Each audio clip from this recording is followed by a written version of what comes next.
샌프란시스코 중앙장로교회는 하나님의 영광을 위하여 하나님께 예배드리며 사랑으로 교제하며 제자가 되어 삶으로 복음을 전파하는 하나님의 백성입니다. 아멘. 자, 옆에 분들하고 같이 한번 인사하십니다. 교회 생일을 축하합니다. 같이 한번 인사할까요? 교회 생일을 축하합니다. 교회 생일 축하합니다. 55년을 한결같이 지켜주신 하나님 앞에 먼저 영광을 돌리고 그동안의 교회를 잘 섬겨주신 여러분에게도 감사의 말씀을 드립니다. 안식월을 지나면서 제가 가장 많이 했던 일은 성경을 많이 보는 일은 아니었어요. 죄송하게도 여행을 많이 하는 일이었습니다. 낯선 곳에 가게 되죠. 여러분, 낯선 곳에 가면 우리가 자주 해야 하는 일인데 무엇이겠습니까? 지도를 봐야 해요. 어딘지 모르니까. 동서남북이 어딘지 제가 가려고 하는 곳이 어디에 있는지 잘 모르니까 지도를 펼쳐서 살펴보게 됩니다. 그래 길을 확인하게 될 때 가장 중요한 지점이 어딜까요? 내가 어떤 성당을 가고 싶은데 어떤 유명한 명소를 가고 싶은데 하면 그곳이 가장 중요한 곳일까요? 아닙니다. 정말로 중요한 곳은 어디냐 하면 자기가 현재 있는 곳이에요. 그렇죠? 자기가 지금 있는 곳을 알지 못하면 아무리 가고 싶어도 그 가고 싶은 곳에 도착할 수가 없습니다. 대형 몰 같은 곳에 가면 큰 지도 앞에 서실 때가 있잖아요. 내가 가고 싶은 스토어가 어디에 있는지 찾기 위해서 말입니다. 그때에도 가장 눈여겨보아야 할 곳은 뭐냐 하면 내 현재 위치입니다. 그래야 어느 쪽으로 가야 할지 방향이 정해지고 가려고 하는 곳에 갈 수 있죠. 구원은 하나님이 우리를 새로운 세계로 초대하시는 것과 다름이 없습니다. 여기서도 종종 길을 확인해야 해요. 이때에도 정말 중요한 것은 무엇이냐 하면 내가 어디에 있는가라는 것입니다. 구원받은 내가 과연 지금 어떤 모습으로 있는가 스스로를 살펴 정리해야 하는 것이 가장 중요하죠. 이것이 제대로 되지 않으면 온전한 삶을 살아갈 수 없습니다. 바른 성취도 이룰 수 없고 진정한 기쁨도 얻지 못합니다. 그래서 성경은 그 성경을 열자마자 이 사실을 우리에게 말하고 있다는 것을 여러분 아십니까? 자, 첫 번째 구절은 창세기 1장이죠. 잘 아시는 대로 26절은 이렇게 되어 있어요. 하나님이 이르시되 우리의 형상을 따라 우리의 모양대로 우리가 사람을 만들고 그들로 바다의 물고기와 하늘의 새와 가축과 온 땅에 기는 모든 것을 다스리게 하자 하셨습니다. 사람을 만드시는 하나님의 계획이었죠. 그 계획 어떤 것이었나요? 하나님의 형상을 따라서 만든 것입니다. 나는 누구입니까? 하나님의 형상을 가진 자로 지음받은 사람입니다. 하나님을 닮은 사람이라는 것이죠. 그런데 안타깝게도 이 말씀은 이렇게 바뀌어집니다. 자, 성경을 불과 몇 장 넘기지 않아서 창세기 5장 3절에 이렇게 말하죠. 아담은 130세에 자기의 모양 곧 자기의 형상과 같은 아들을 낳아 이름을 셋이라 하였고 어디가 달라졌나요? 좀 전에 하나님의 형상으로 아담을 만드시겠다고 하시고 그렇게 만드셨는데 그런데 그 아담이 아들을 낳았을 때 그 아들에 관해서는 무엇라고 말하느냐 하면 자기의 형상과 같은 아들을 낳았다고 했어요. 자, 그는 더 이상 하나님의 형상으로 언급되지 않습니다. 아담의 아들 셋은 하나님의 형상으로 지음받은 것이 아니라 아버지 아담의 형상으로 태어났다고 언급하지요.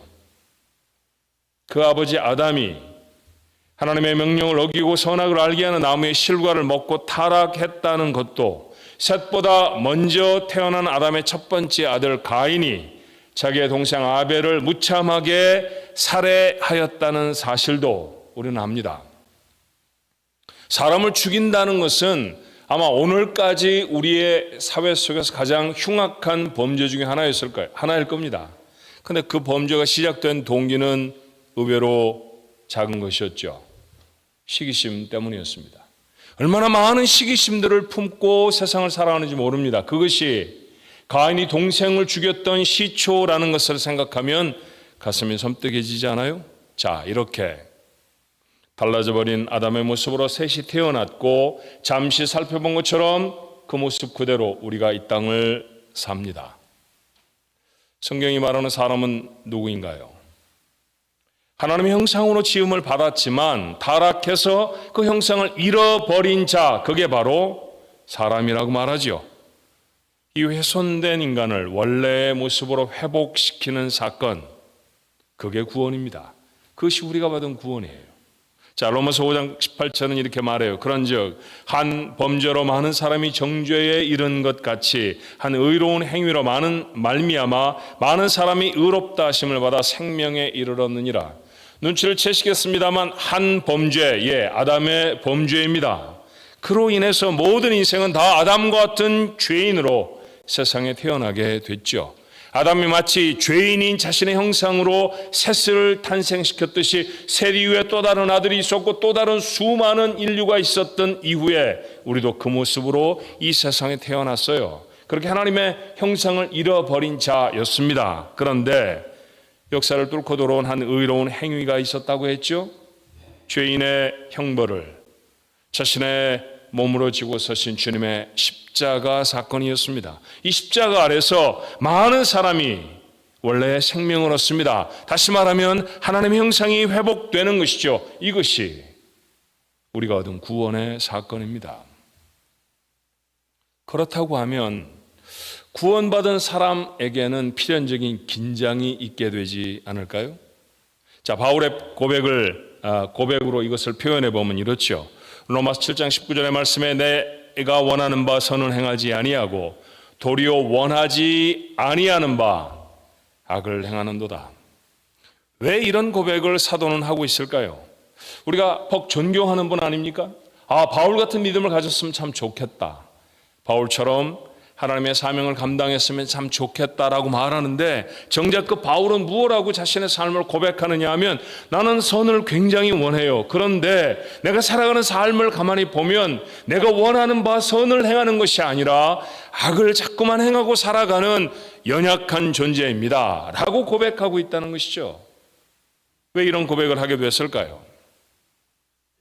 하나님의 형상을 잃어버렸던 육체는 자꾸만 의롭지 않은 삶으로 가려고 합니다. 수천 년 몸에 새겨진 습관 때문이잖아요.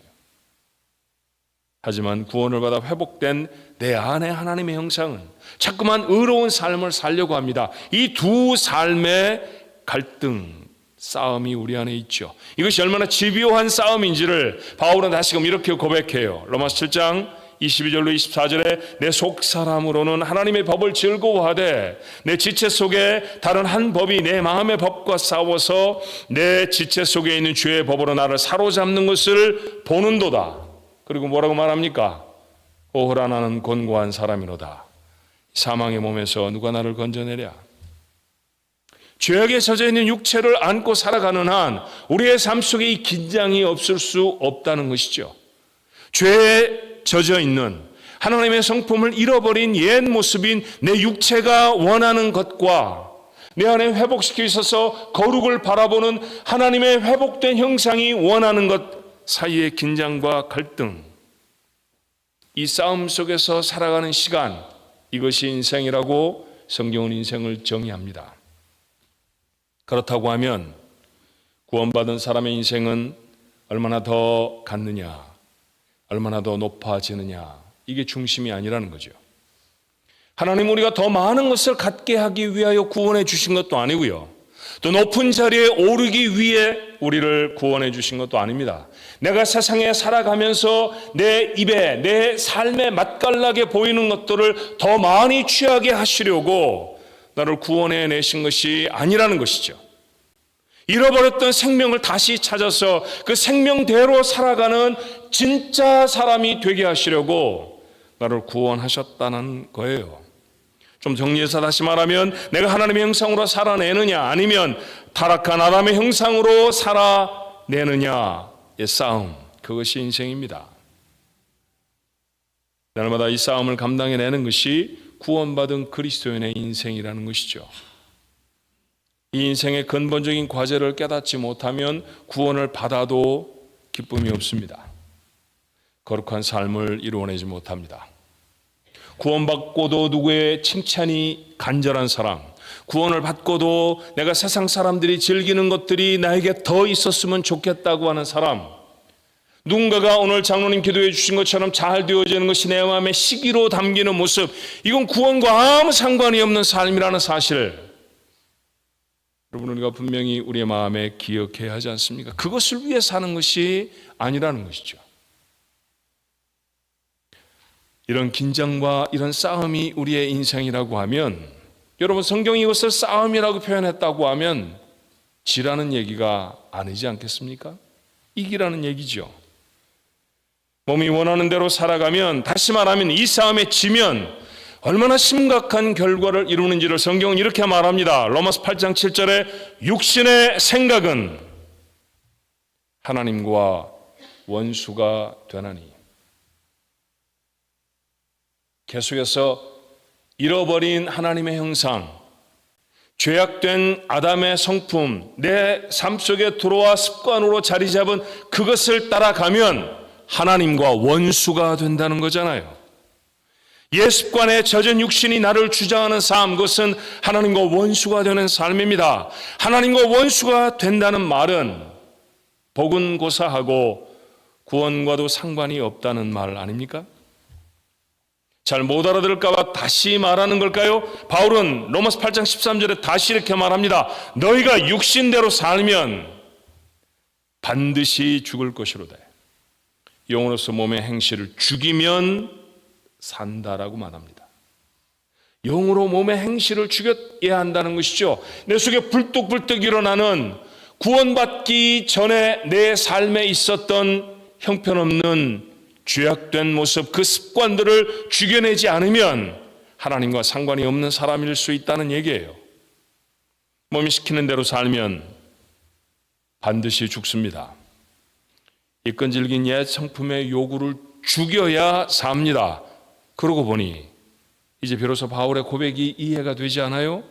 고린도 교회에 보내는 편지를 통해 바울은 이렇게 말합니다. 15장 31절의 말씀이었죠. 형제들아, 내가 그리스도 예수 우리 주 안에 가진 바 너희에 대한 나의 자랑을 두고 단언하노니, 한마디만 한다고 하면 이 말을 해야 하니 그런 뜻일 겁니다. 나는 날마다 죽노라.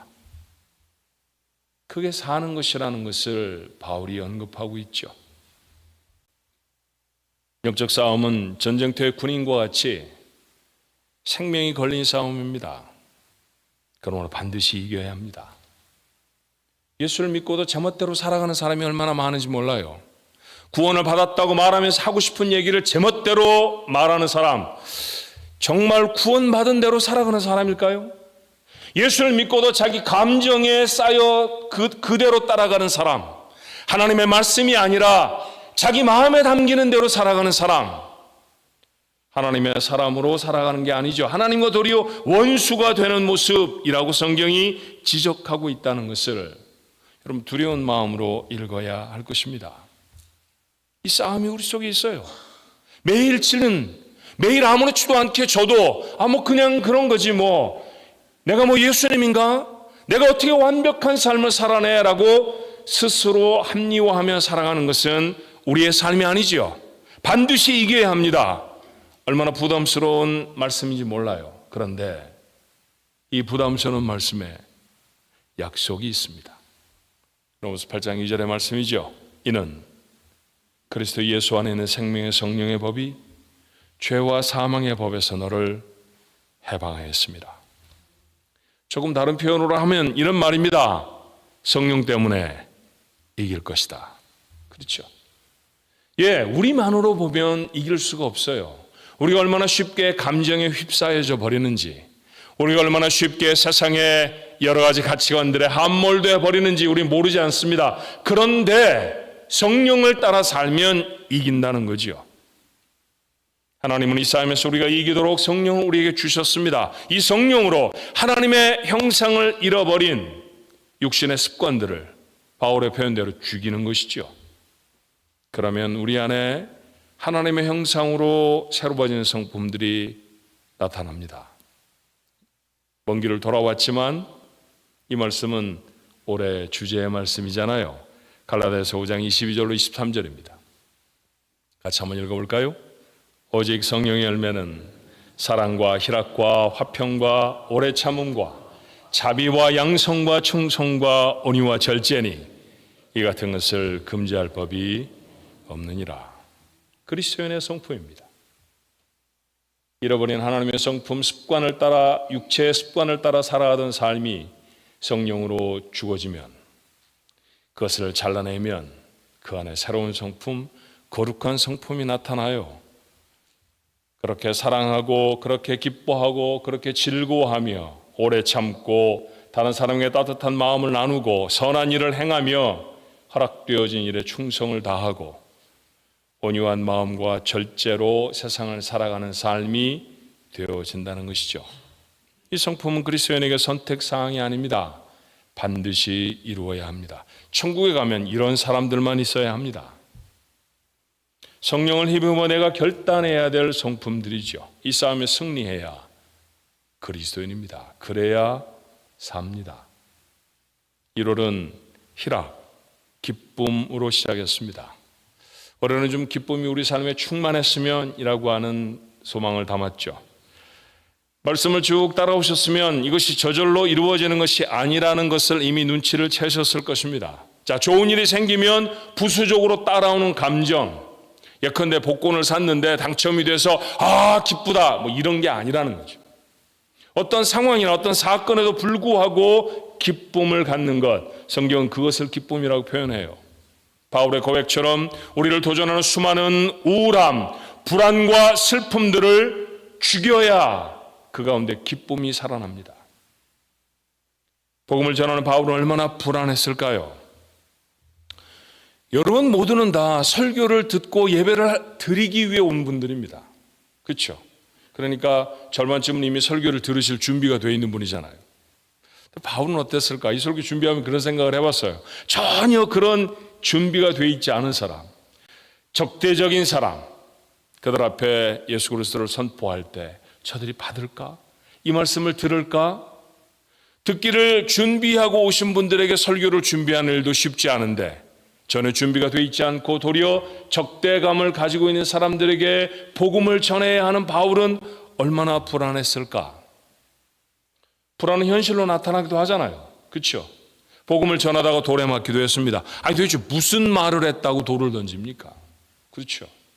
돈을 빌려달라고 했던 것도 아니고 너희들이 나쁜 사람이다 그렇게 말한 것도 아닌데 말이에요. 너희들을 왜 구원의 길이 열렸다라는 이야기를 해 주었는데 사람들은 돌팔매질로 답을 했어요. 그런 일이 또다시 일어나지 않으라는 법이 어디에 있을까요? 그러니 그가 복음을 전하는 자리에 설 때마다 불안했을 것입니다. 배척을 당할 때마다 속상했을 거고요. 그가 꾸려나가는 삶이 얼마나 고통스러웠을까요?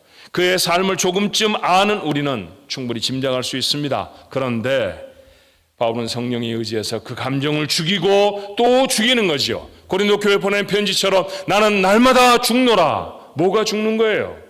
그 불안함이, 그 우울함이, 그 불확실함이 성령의 의지에 날마다 죽어져 나갈 때 그 안에 기쁨이 솟아납니다. 누구도 와서갈 수 없는 기쁨. 돌팔매질을 당해도 죽음 앞에 서도 자신의 미래에 아무것도 준비되어 있지 않아도 기쁠 수 있는 삶. 그게 그리스도입니다. 그게 회복되어진 하나님의 형상인 것이죠. 5월입니다.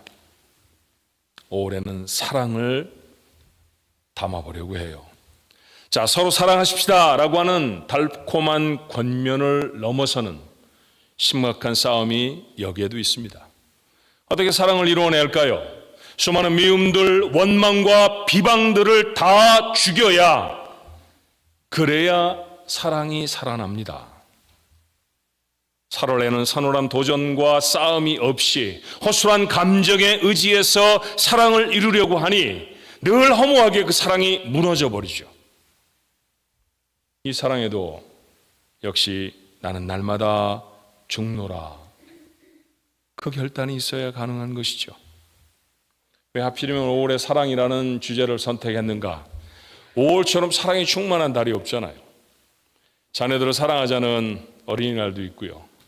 부모님을 사랑하자는 어버이날도 있고 부부가 서로 사랑하자라고 하는 부부의 날도 있다는 걸 아세요? 미국에는 없습니다만 한국에는 법정 공휴일은 아니지만 날짜가 있어요. 둘이 하나가 된다 그래서 5월 21일이 부부의 날입니다. 그뿐이겠습니까? 우리 교회는 교회 사랑을 가슴에 담는 교회 생일로 5월의 첫 번 주일을 지킵니다. 그래서 여러분과 나눌 5월의 첫 번 제목은 교회를 사랑하자입니다. 교회를 왜 사랑해야 할까요? 내가 다니는 교회니까 사랑할 만한 여러 가지 모습이 있으니까 틀리지는 않겠습니다만 그 중요한 이유, 가장 중요한 이유를 오늘 본문의 말씀은 이렇게 말해요. 25절이죠. 남편들아 아내 사랑하기를. 자, 여기까지는 서론입니다. 사실은 예로 들었던 말씀이 정말로 중요하죠. 그리스도께서 교회를 사랑하시고 그 교회를 위하여 자신을 주심같이 하라. 바울은 남편들에게 말해요. 주님은 교회를 사랑하십니다. 그 말씀을 다시 마음에 담고 여러분에게 권합니다. 우리 주님은 교회를 사랑하십니다. 어떻게 사랑하시나요? 마치 아내를 사랑하듯 사랑하십니다. 얼마나 사랑하시는지 자신을 주셨습니다. 사실 자신을 주기까지 사랑하는 남편들은 세상에 많지 않아요. 그렇죠? 아내들이 고개를 끄덕여 줘야 이게 동의가 되는 건데, 그렇죠? 그런데 이 주님은 자신을 교회를 사랑하며 주셨습니다. 자, 이것을 누가는 좀 더 심각하게 이렇게 표현하죠. 사도행전 20장 28절에 여러분은 자기를 위하여 또는 온 양떼를 위하여 삼가라. 성령이 그들 가운데 여러분을 감독자로 삼고, 그 다음에 뭐라고 표현하나요? 하나님이 자기 피로 사신 교회를 보살피게 하셨느니라. 교회 사역자들을 세우면서 그때는 감독이라고 했어요. 요즘 말로 말하면 담임 목사, 위임 목사 이런 거 될 겁니다. 그 사람들을 향해 권면하며 했던 말씀이 뭐냐 하면 이 교회는 하나님이 피로 사셨습니다. 생명을 주고 사셨다는 말이죠. 여러분의 집에도 물건이 많을 거예요. 10불을 주고 산 물건도 있을 거고 1000불을 주고 산 물건도 있을 거고요. 혹 10만 불쯤 주시고 사신 물건도 있을 겁니다. 바보 같은 질문 하나 할까요? 어떤 게 중요한가요? 10불 주고 산 게 중요합니까? 10만 불 주고 산 게 중요합니까? 하물며 생명으로 산 것이라고 하면 어떨까요? 교회는 주님이 생명을 주고 사신 것입니다. 그러므로 주님께 이것보다 더 소중한 것은 없습니다. 그래서 교회를 사랑해야 합니다. 그렇게 사랑하는 교회를 하나님이 어떻게 취급하시나요? 하늘의 권세를 통해서 교회를 지키시죠. 여러분이 잘 알고 계신 마태복음 16장 18절의 말씀은 이렇습니다. 또 내가 네게 이르노니 너는 베드로라. 이 반석 위에 내 교회를 세우리니 음부의 권세가 이기지 못하리라. 베드로가 강해서가 아니었어요. 음부의 권세가 있을 것이다마는 내가 언제나 승리하게 할 것이다. 주의 약속의 말씀입니다. 55년 교회 역사 속에 세상에 도전을 받지 않았던 때가 있었을까요? 없었습니다. 얼마나 많은 도전들이 있었는지 모릅니다. 얼마나 많은 시험들이 있었는지 모릅니다. 그런데 그 시험들을 물리치시고 그들을 부끄럽게 하셨던 분, 교회의 주인 되신 우리 하나님이셨어요. 교회를 사랑하시는 우리 주님의 능력이었습니다. 교회로 모여서 하나님 앞에 간절히 기도하면 우리 하나님이 들으십니다. 믿으십니까? 약속의 말씀이잖아요. 마태복음 16장 19절에 이렇게 말하죠. 내가 천국 열쇠를 내게 주리니 내가 땅에서 무엇이든지 매면 하늘에서도 매일 것이요 내가 땅에서 무엇이든지 풀면 하늘에서도 풀리리라. 교회의 기도에 어김없이 응답하시겠다는 약속의 말씀이었고요. 지난 55년의 세월에 우리 교회는 얼마나 많이 이런 사건들을 경험하며 살았는지 모릅니다. 그런데 여러분, 오해하지 아니셔야 해요. 교회가 완벽해서, 교회가 너무너무 아름다워서 생명의 값을 치르고 사신 것이 아니라는 것이죠. 도리어 너무나 사랑해서 그의 형편이 어떻든지 어떤 값을 주고라도 사신 것이 교회라고 말합니다. 사실 교회는 아직 많이 부족해요. 본문은 이렇게 말하지 않습니까? 26절로 27절의 말씀입니다. 이는 곧 물로 씻어 말씀으로 깨끗하게 하사 거룩하게 하시고 자기 앞에 영광스러운 교회로 세우사 티나 주름 잡힌 것이나 이런 것들이 없이 거룩하고 흠이 없게 하려 하심이라. 바꾸어서 말하면 교회는 아직 영광스럽지 않다는 거잖아요. 티나 주름 잡힌 것이 여전히 있다는 얘기 아닙니까? 그런데 그럼에도 불구하고 우리 주님은 교회를 사랑하십니다. 교회를 비난하는 사람들을 자주 보게 됩니다. 그들은 말해요. 우리 교회는 이런 제도가 온전치 않아요. 이런 것들이 잘못되어지는 것 같아요. 그런 불평들을, 그런 이야기들을 합니다. 예, 그럴 수 있어요. 온전치 못할 수 있습니다. 교회를 위임받은 사람들이 많이 부족하기도 하죠. 저 사람 때문에 이 교회를 다닐 수가 없어요. 저 사람 때문에 우리 교회가 참 문제가 많습니다. 그렇게 말하기도 하지요. 예, 그 사람 부족해 보이기도 해요. 갈등과 다툼이 있기도 합니다. 어떤 교회에 싸움이 있기도 하잖아요. 그렇죠? 그래서 어떤 사람은 교회를 떠나기도 하고 교회를 섬기던 사역자들은 다른 사역지를 찾아서 가방을 싸기도 합니다. 맞습니다. 그들의 지적이 틀린 것이 아닐지도 몰라요. 그런데 정말 중요한 한 가지를 잊고 있는 것은 아닐까요? 주님은 그런 허물진 교회를 사랑하십니다. 허물이 있어도 연약해도 그래도 그 교회를 사랑하세요. 우리 교회가 완벽해서 주님이 사랑하시는 거 아닙니다. 여전히 고쳐야 할 부분이 있고 이런저런 모양 부족한 부분들이 참 많지만 우리의 꾸려가는 삶의 모습이 하나님 앞에 정말 부끄럽고 어리석지만 그럼에도 불구하고 주님은 교회를 사랑하십니다. 지극히 사랑하셔서 자기 생명을 주셔요. 교회가 완벽해진 다음에 이제는 됐다. 내가 생명을 줄만 하구나. 그러셨던 게 아니었습니다. 여전히 연약하고 여전히 부족하고 죄도 허술하고 사람들 보잘것 없을 때 자기 생명을 주셔서 교회를 이루시고 내가 사랑한다 하셨습니다. 여러분 이런 생각 한번 해볼까요? 내 아내가 정말 많이 부족합니다. 많이 부족합니다. 근데 내 아내입니다.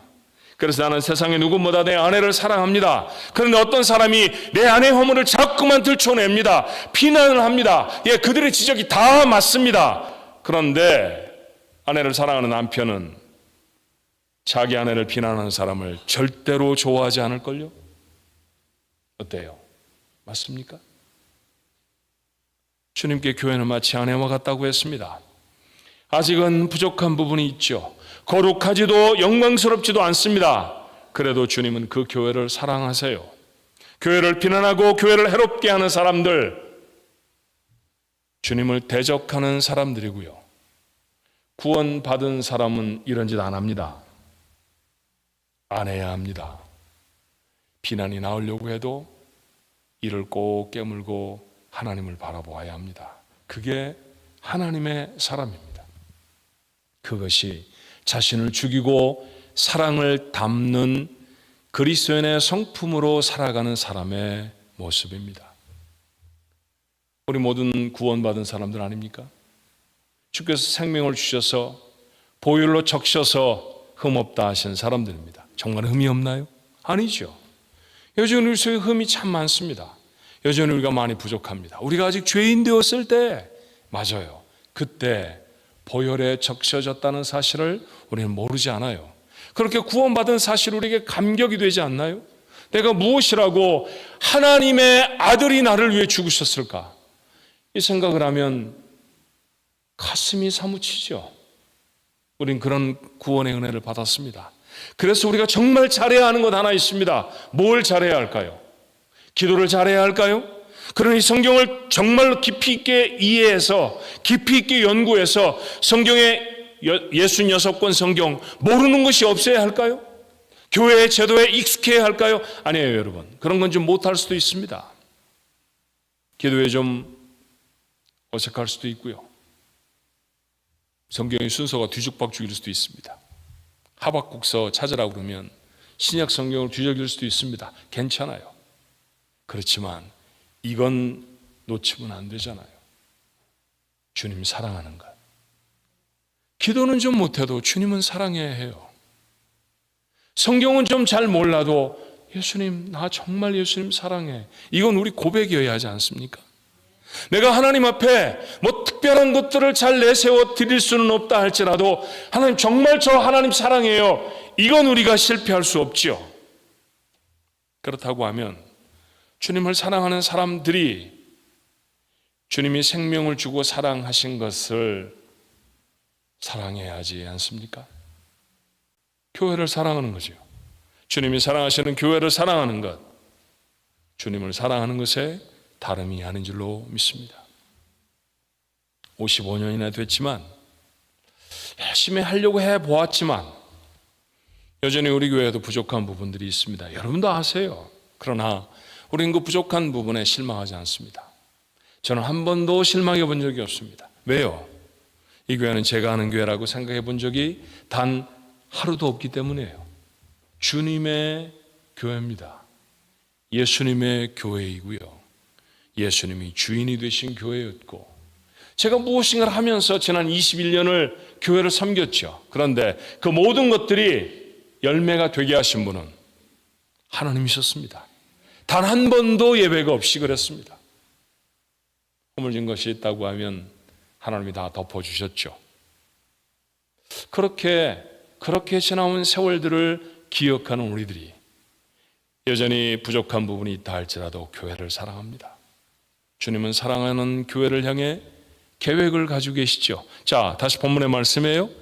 본문 26절로 27절의 말씀입니다. 이는 곧 물로 씻어 말씀으로 깨끗하게 하사 거룩하게 하시고 자기 앞에 영광스러운 교회를 세우사 티나 주름 잡힌 것이나 이런 것들이 없이 거룩하고 흠이 없게 하려 하십니다. 물로 씻으십니다. 한 번, 두 번이 아니라 온전히 깨끗해질 때까지 씻어내고 닦아내십니다. 이것을 위해 우리 주님은 하나님의 말씀을 사용하세요. 교회 안에 사람의 의견이나 세상의 소리가 아닌 하나님의 말씀이 선포되어지고 그 하나님의 말씀이 중심이 된다고 할 때 교회는 마침내 티나 주름 잡힌 것이 없이 거룩하고 영광스럽게 세워질 것입니다. 이것이 교회를 이룬 성도들의 관심이어야 하잖아요. 그렇다고 하면 사랑하는 중앙가족 여러분, 말씀이 선포되어지는 자리에 서십시오. 그것이 교회를 온전케 하는 길이고요. 그것이 교회를 온전케 하시려고 하시는 하나님을 사랑하는 사람의 모습입니다. 그렇게 열린 가슴으로 말씀을 간절히 받아내야 합니다. 말씀을 읽고 말씀을 암송하고 뇌리에 새겨진 말씀을 삶으로 실천해 가는 노력이 교회를 이루은 하나님의 사람들의 몫이죠. 저는 55년 우리 교회 역사의 가장 중요한 사역은 하나님의 말씀이었다고 믿습니다. 다시 시작될 56년, 60년, 100년 주님이 다시 오실 때까지 계속되어질 역사에도 가장 중요한 것은 하나님의 말씀인 줄로 믿습니다. 교회를 사랑하십시오. 주님이 교회를 사랑하셨기 때문입니다. 비난과 불평과 두려움과 이기심을 죽여야 교회를 향한 사랑이 살아납니다. 하나님이 사랑하시는 것들을 사랑하는 사람을 하나님은 사랑하십니다. 교회를 사랑해 사명과 헌신을 다하는 사람, 하늘의 복을 자신의 삶에 담게 될 것입니다. 어떻게 아느냐고요? 그것이 우리 교회 55년의 역사였거든요. 그 역사 속에 갈피갈피 담겨져 있는 하나님의 교회를 사랑했던 사람들, 그리고 그 사람들이 하나님의 어떤 복을 담았는지 사실은 그게 우리 교회 역사의 다름이 아닙니다.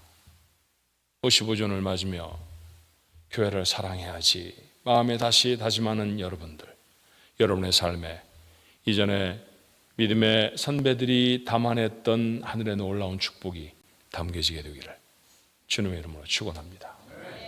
기도하겠습니다.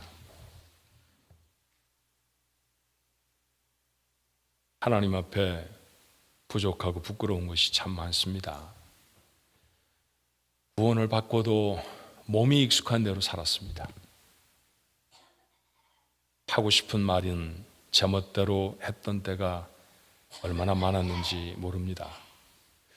누군가를 사랑하라고 분명히 주의 말씀에 있음을 알면서도 사랑받지 않으면 삐치고 도드라지고 시기심을 내고 당을 짓고 되지 않는 말들을 뇌까려가며 지났던 저희들의 모습, 하나님과 원수가 되는 것이라 성경은 말합니다. 이렇게 두려운 말씀인지 몰랐습니다. 그러니 주여, 우리의 삶을 돌이키게 하옵소서. 우리의 삶의 결단을 이루게 하여 주옵소서. 이것들이 다 죽어지지 않으면 시기, 미움, 원망, 다툼, 불안, 두려움 이런 것들이 다 사라져 죽어지지 않으면, 성령으로 내려놓지 않으면 우리 안에 하나님의 성품이 살아나지 않습니다. 언제까지? 하나님의 사람도 아니고 세상 속의 사람도 아닌 모습, 이도 저도 아닌 뜨뜻미지근한 모습으로 살아가겠습니까? 믿음의 삶을 결단하고 이 믿음의 싸움을 살아내는, 그렇게 거룩한 인생을 이루어내는 인생의 온전한 과업을 받아 하나님의 영광을 드러내는 우리 가족들 모두가 되게 해 주옵소서. 오늘 특별히 교회 생일 55주년에 우리 마음에 다시 담는 것, 하나님의 교회를 사랑하는 마음입니다. 주님이 얼마나 교회를 사랑하시는지 보았습니다. 그 교회를 사랑하는 것이 우리의 삶에 어떤 의미인지도 생각해 보았습니다. 주님, 그렇게 깊이 사랑하겠습니다. 우리의 삶에서 원망을, 불평을, 불안함을, 어줍지 않은 세상의 생각들을 다 물리쳐 주옵시고 하나님의 거룩한 말씀만이 세워질 수 있게 도와주셔서 어둠이 짙어가는 세상 속에 하나님의 빛이 비추어지는 하나님의 놀라운 구원의 방주, 우리 교회가 되도록 축복하옵소서. 예수님의 이름으로 간절히 기도하옵나이다. 아멘. 하나님 앞에